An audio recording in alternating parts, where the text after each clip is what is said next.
আসসালামু আলাইকুম। আজ আপনাদের জন্য ইউনিক একটা আইডিয়া নিয়ে এসেছি। এর আগেও এরকম একটা ভিডিও আপলোড করা হয়েছে আমার চ্যানেলে, তো সেটা অনেক আগের। তো চলুন প্রথমে সুতার সাথে পরিচিত হই। এটা 9 তার সুতা, এটা 4 তার, এটা 3 তার, আর এটা হলো সেলাই মেশিনের সুতা, যেটা আমরা কাপড় সেলাই করি সেই সুতা এটা। তো আমি প্রথমেই সুতা 9 তার সুতা কিভাবে চিনবেন সেটা আমি আপনাদেরকে দেখিয়ে দিচ্ছি। 9 তার সুতা চেনার উপায়: সুতার যে মাথাটা আছে সেই মাথার যে পাশে পেঁচানো আছে তার অপর পাশে ঘোরাবেন। এভাবে কয়েকবার ঘোরালেই দেখবেন সুতার প্যাঁচটা খুলে যাচ্ছে আর কিছু চিকন থিকনেসের সুতা বের হবে। তো সুতার মাথা প্যাঁচ খুলে যে কয়টা খুব চিকন অথবা পাতলা সুতার মাথা পাবেন, এক একটা সুতাকেই একতার সুতা বলে। তো যেহেতু এটা 9 তার সুতা, একটু গুণে দেখবেন কয় তার এখানে আছে। তো আমি গুণে দেখছি এখানে কয় তার আছে। সম্ভবত এখানে 9 তারই থাকার কথা, কারণ এটা 9 তার সুতা। আমি গুণে দেখছি এখানে কয় তার আছে।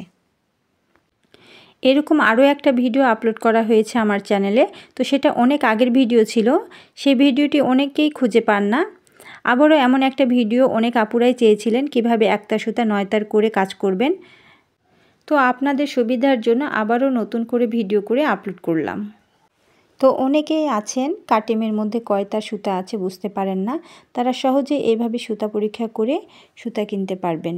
এটা করতে বেশি সময় লাগে না। আমি যখনই সুতা কিনি, যদি সন্দেহ হয় তাহলে চট করে সুতার মাথাটার প্যাচটা খুলে দেখে কিনি। যদি মনে সন্দেহ থাকে তাহলে আপনারাও এভাবে সুতাটা পরীক্ষা করে কিনতে পারবেন। তো এখানে 9 তার সুতা রয়েছে, 9টা তার রয়েছে। এভাবে একটা একটা করে গুনে নিয়েছি। এখানে 9 তার সুতা রয়েছে। তো প্রত্যেকটা সুতার মাথায় এভাবে প্যাঁচটা উল্টা পাশে ঘোরালেই আপনি বুঝতে পারবেন যে এখানে কয় তার সুতা রয়েছে। তো সেমভাবে এই সুতাটাও উল্টাভাবে প্যাঁচ দিয়ে এখানে আমি দেখে নিলাম এখানে কয় তার সুতা রয়েছে। এখানে 4টি তার রয়েছে, অর্থাৎ এটা 4 তার সুতা। আর এটা হলো 3 তার সুতা। এই সুতাটারও 3টা প্যাচ রয়েছে। আর এটা হলো সেলাই মেশিনের সুতা, এখানে 1 তার সুতা রয়েছে। তো এই 1 তার সুতাটাকে কিভাবে 3 তার করবেন সেটাই আমি দেখিয়ে দিচ্ছি। এই 1 তার সুতাটাকে কিভাবে 3 তার করে কাজ করবেন। তো এই সুতাটা একটু সাদা টাইপের হয়ে যাচ্ছে, এখানে বোঝা যাচ্ছে না। আমি এখানে ব্ল্যাক কালার সুতা এনে আপনাদেরকে বুঝিয়ে দিচ্ছি।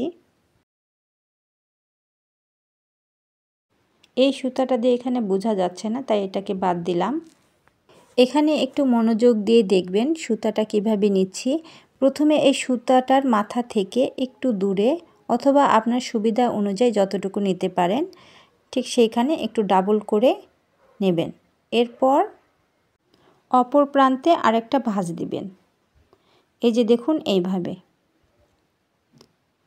অপর প্রান্তে এভাবে আরেকবার ভাঁজ দিবেন। প্রথমে সুতার যে পাশটা ভাঁজ দিয়েছি সেই পাশটা নিচের দিকে থাকবে, অর্থাৎ সুতার কাটিমের দিকে থাকবে। আর যে পাশে মাথাটা রয়েছে, সুতার প্রথম মাথাটা রয়েছে, ঠিক সেই পাশে আমি এখানে একটি স্লিপ নট করে নিচ্ছি। যেহেতু আমি একটু কাজ করে দেখাবো যে সুতাটা আপনি কিভাবে ধীরে ধীরে বড় করবেন। এই একটা কাটিম থেকে সুতাটা কিভাবে 3 তার করে বড় করে সম্পূর্ণ কাজটা শেষ করতে পারবেন। 3 তার সুতার জন্য এখানে কাটা নিয়েছি 1 মিলিমিটার। আপনি এই 3 তার সুতা দিয়ে টুপি বানাতে পারবেন। চিকন যে কাজগুলো, চিকন সুতার যে কাজগুলো, সেই কাজগুলো এই সুতাটা দিয়ে এই একটা সুতাকে 3 তার করে কাজগুলো করতে পারবেন। তো আমি এখানে চেন করে দেখাচ্ছি, যে চেন করে শুধু দেখাচ্ছি।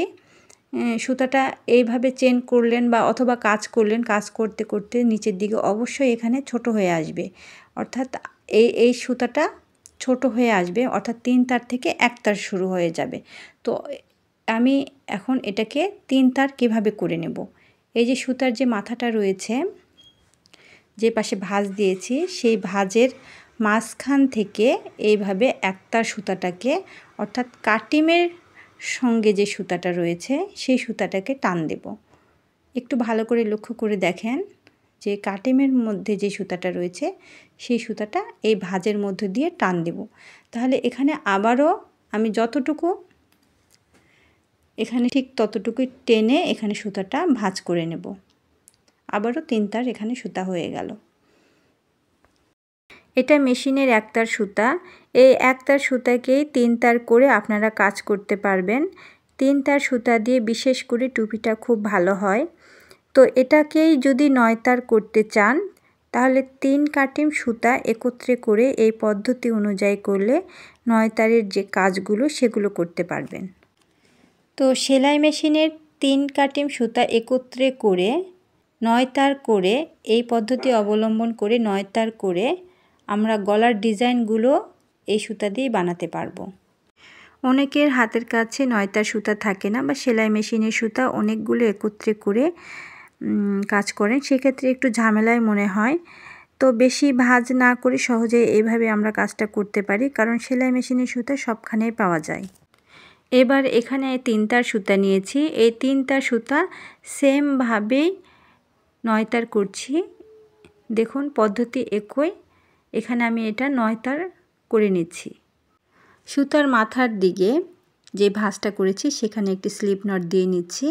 এরপর নিচের দিকে যে ভাঁজটা থাকবে, অর্থাৎ সুতার কাটিমের নিচের দিকে যে ভাঁজটা থাকবে, সেই ভাঁজটা নিচের দিকে থেকে এই যে সুতাটাকে টেনে আনবো। এই যে এই ভাঁজের মাঝখান দিয়ে কাটিমের সঙ্গে যে সুতাটা আছে সেই সুতাটাকে টেনে আনবো। এখানে 3 তার সুতাকে 9 তার করে নিয়েছি, সেক্ষেত্রে এখানে আমি কাটা ব্যবহার করেছি 1.6 মিলিমিটার। অর্থাৎ 9 তার সুতার জন্য যে কাঁটাটা ব্যবহার করা হয় সেই কাঁটাটা নিয়েছি। এখানে যেহেতু 9 তার সুতা করে নিয়েছি, 3 তার সুতাকে 9 তার করে নিয়েছি। প্রথমে একটু চেন করে দেখাচ্ছি যে আমি কাজ করছি, 9 তার সুতা দিয়ে কাজ করছি, করতে করতে সুতার শেষ প্রান্ত চলে এসেছে। তো এই যে শেষ প্রান্ত যখন চলে আসবে একটু, তখন এই সুতাটা একটু লক্ষ্য করে দেখবেন, আমি এই ভাঁজের মাঝখান দিয়ে কাটিমের সঙ্গে থাকা যে সুতাটা রয়েছে সেই সুতাটাকে টেনে আনব। এই যে কাটিমের সুতাটাকে এই যে ভাঁজের মাঝখান দিয়ে টেনে আনছি।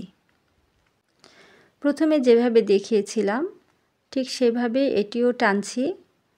সুতার কাটিমের যে সুতাটা রয়েছে, কাটিমের সাথে যে সুতাটা রয়েছে সেই সুতাটা সেই ভাঁজের মাঝখান দিয়ে টেনে বড় করছি।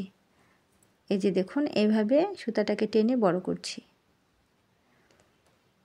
আর এরপর এখানে এটা 3 তার থেকে 9 তার সুতা হয়ে গেল।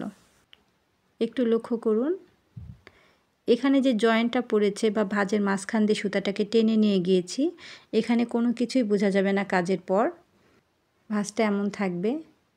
এভাবে আমরা 3 তার সুতাকে 9 তার করে কাজ করতে পারবো। 9 তারের সুতা দিয়ে যে কাজগুলো আমরা করি সেই কাজটা এই সুতা দিয়ে এভাবে করতে পারবো। সেমভাবে এই 4 তার সুতা দিয়েও আমরা এটাকে 12 তার করতে পারবো। 12 তার সুতা দিয়ে সাধারণত ম্যাট তৈরি করে, বেবি জুতা তৈরি করে। এবার আসি 9 তার সুতায়। 9 তার সুতাকে আমরা 3 ভাঁজ করলে 27 তার হবে। এই 27 তার সুতা দিয়ে সাধারণত আমরা ম্যাট তৈরি করতে পারবো, অর্থাৎ শক্ত যে জিনিসগুলো সেগুলো আমরা তৈরি করতে পারবো। একইভাবে তার সুতাটাকেও আমরা 27 তার করে নিয়ে ম্যাটগুলো তৈরি করতে পারবো। তৈরি করার ক্ষেত্রে আমরা সামারিয়ান ব্যবহার করি। সামারিয়ান 2 ভাঁজ করে নিয়ে ব্যবহার করি আমরা, করে ম্যাটগুলো তৈরি করি, যেটা মিডিয়াম থিকনেসের। তো মিডিয়াম থিকনেসের চেয়েও একটু মোটা হবে। এক্ষেত্রে এই 9 তার সুতার যদি আমরা 27 তার করে কাজ করি তাহলে খুব সুন্দর একটা ম্যাট তৈরি হবে। তো সেমভাবে 27 তার করে নিচ্ছি। এবারে ভাঁজের দূরত্ব একটু ছোট করে নিয়েছি, তো সেটা কোনো ব্যাপার না, আপনাদের সুবিধা অনুযায়ী ভাঁজের দূরত্ব ছোট বড় করে নেবেন। তো এটা 27 তার করার পর এটার থিকনেসটা দেখবেন সামারিয়ানের মতো এটার থিকনেসটা এসেছে। এই যে দেখুন, এই থিকনেসে আপনারা ম্যাটগুলো খুব সুন্দরভাবে করতে পারবেন। এটার ম্যাটটা খুব সুন্দর হবে আমি জানি, আমি নিজেও করেছি এটার ম্যাট। তো এভাবে 9 তার সুতাকে 27 তার করে একটা ম্যাট বানিয়ে আপনারাও ট্রাই করতে পারেন। তো এখানে কাটা নিয়েছি 2.5 মিলিমিটার 27 তারের জন্য। তো এর চেয়েও এটা একটু টাইট হবে, এই কাটা দিয়ে করলে কাজটা খুব টাইট হবে বা শক্ত হবে। যদি আপনারা আরেকটু লুজ করতে চান তাহলে সেক্ষেত্রে 3.5 mm অথবা 4 mm ব্যবহার করতে পারেন। সেমভাবে এই পদ্ধতি অনুযায়ী আপনারা এই কাজগুলো করে নিতে পারেন। তো আমি এখানে এটা শেষ করছি। অনেকেই আমার কাছে পারচেস করতে চান, তো তাদের উদ্দেশ্যে বলছি, তো আমার পেজ রঙিন কুশির আলপনা, আপনারা কোনো কিছু পারচেস করতে চাইলে আমার পেজে যোগাযোগ করবেন। আশা করছি আপনি আপনার মনের মতো পণ্যগুলো আমার পেজে পেয়ে যাবেন। এখানে 3.5 mm কাঁটাতে নিয়েছি, এই কাঁটা দিয়েও আপনারা কাজ করতে পারেন। সবশেষে বলতে চাই, ভিডিওটি যদি ভালো লাগে আপনার সহকর্মীদের কাছে শেয়ার করবেন। আশা করছি একটু হলেও উপকারে আসবে। আর নতুন নতুন কুশি কাটার সম্পর্কিত ভিডিওগুলো পেতে চ্যানেলটিকে সাবস্ক্রাইব করে রাখবেন। আর যারা আমার পাশে রয়েছেন তাদেরকে অসংখ্য ধন্যবাদ। সবাই ভালো থাকবেন, সুস্থ থাকবেন। আল্লাহ হাফেজ।